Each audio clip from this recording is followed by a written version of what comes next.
Hi, this is Dev, and I'm one of two primary developers on Crypto Dungeon. I'm here to talk to you today about what our project's all about, so let's get into it. The first thing about our project is that we are launching our own token. It's going to be called Blood Souls, and it is going to be set up to be extremely fair and extremely transparent. We'll have our own built-in, decentralized, autonomous organization from day one with its own spending pool so that we can have community voted on uses of funds for everything from promotion to exchange listings.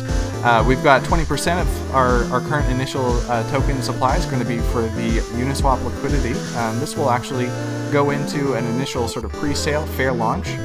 We've also got the prize pool of 60%, and this will fund basically our entire ecosystem and metaverse with all future games. The first game that we have we'll get into in just a moment.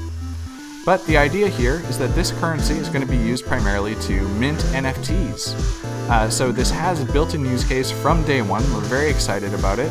You can play to earn, and then you can actually play to mint. And when you play to mint, there's an entry fee. And half of that entry fee is actually burned forever. So this is also a deflationary currency. We think that people will be very excited once they fully understand the way that our ecosystem all sort of overlaps and works together. So let's just get right into the rest of it. Game overview. This is a match 3. You know what to do. Basically, swipe to match, and once you've got 3 or more of a kind, it'll fall. There will be cascades. It can be pretty exciting when you get quite a few things cascading down. But the idea here is that in order to play this game, you need to come in with at least 1 Immortal. You can bring up to 4. The Immortals can actually be rented out. So if you don't have one, you can rent one from somebody who does have one. And of course, you can set your own rental fee. So if you do own a really powerful one, you can set that fee up a little bit higher and potentially make some really good passive income from people who are interested in participating in this ecosystem. Then we've got crawlers up at the top here. These are also player-owned NFTs. There will only be 10,000 of these ever.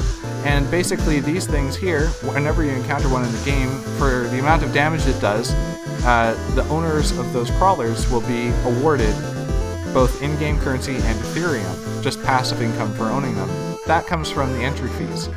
So let's go down then and talk about the game modes. We've got basically 3 different game modes. The first one, of course, is practice mode, 100% free, but you don't get any rewards. It should be really fun, and you can sort of see what the power and strength of your team is, but you're not going to get anything for playing that. If you want to play for keeps, then you got to do either a Souls run or an Immortal run. These are 2 different game modes, the same type of gameplay that was just described earlier. The entry fee for one is going to be 0.07 Ethereum, and the reward for that is going to be between 30,000 and 90,000 souls, depending on how well you've done.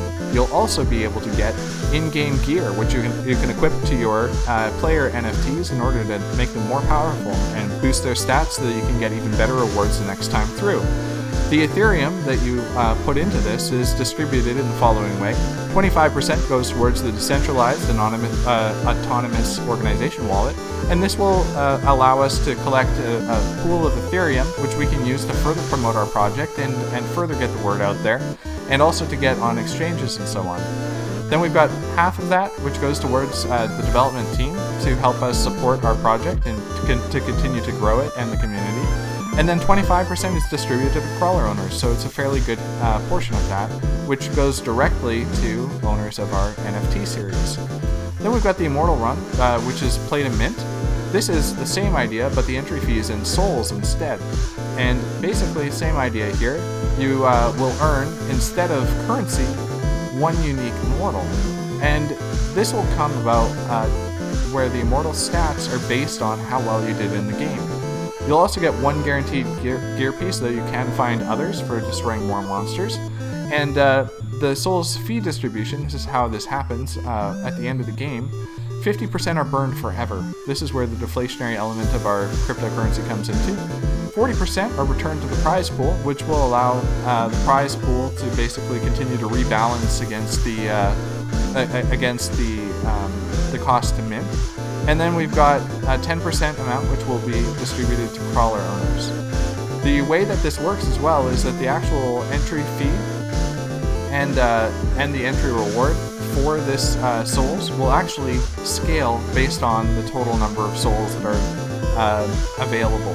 So this entry fee will decrease over time as things burn. So it should be really exciting. I think that when people really understand and sort of map out our ecosystem, they'll be excited as well. So we invite you to check us out, Crypto Dungeon, and yeah, look forward to talking to you in the future.